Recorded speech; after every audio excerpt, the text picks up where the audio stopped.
So Rochdale 13 with Alan Kilshaw following a heavy defeat at home to Featherstone Rovers. Is it a tough one to take, Alan, especially getting nilled at home?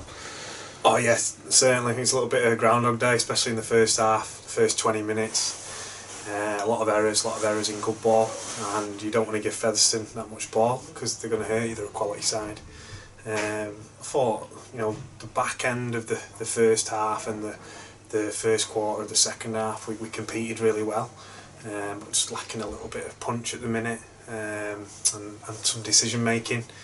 We're a little bit clunky in attack, but that was always going to happen today with with a half back out and changing personnel. Our spine was affected, no Deck K, obviously no Danny Yates as well, so our attack was always going to struggle a little bit today. We've got to cop that. That couldn't answer why some of those decisions were poor, and some of those options at back end of sets weren't the right option. But again, disappointed with the errors that we gave away in the first half. And defensively, the tries they scored, I think they scored 4 or 5 on last play. The first 3 tries were quite soft system errors. We just didn't get off our line, and those were disappointing as well. And like I say, we can't give a team Featherstone those opportunities because they will post points against us. And you mentioned you're a bit clunky in attack, a lot of bodies missing. Was there a few lads that pulled up today with knocks as well? Oh look, we were flat yesterday when we came into training. We were very sore, but everyone's in the same boat over Easter.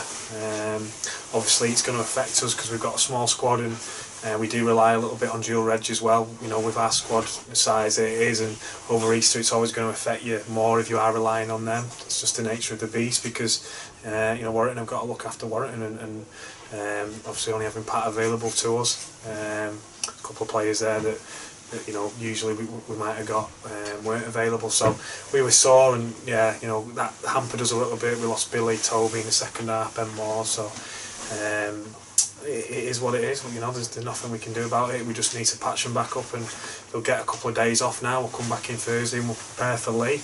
Lee away, and that's going to be a challenge on its own. But the lads need to be excited by that. It's a great arena to play in, and hopefully we can come in with some enthusiasm, get this Easter period out of our system, and go and perform there next week.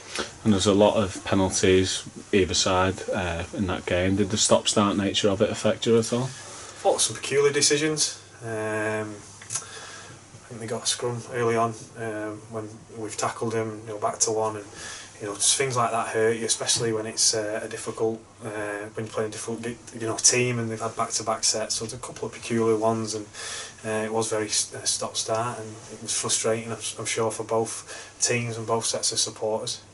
And obviously you mentioned you go on to Lee now. Is it a bit of time off after a punishing Easter schedule? Yeah, look, the lads are hurting as much as anyone. We've had there's no secret, we're under a little bit. It's a transitional period for the club, on and off the field. We've had a difficult time, and the lads aren't happy with the performances they're putting out. They're hurting as much as anyone. We're all hurting. Staff as included, and it's up to us, to keep that passion and keep that desire and that enthusiasm, and hopefully we'll get a fit squad and some players available to us, and go to Lee next week and put in a performance.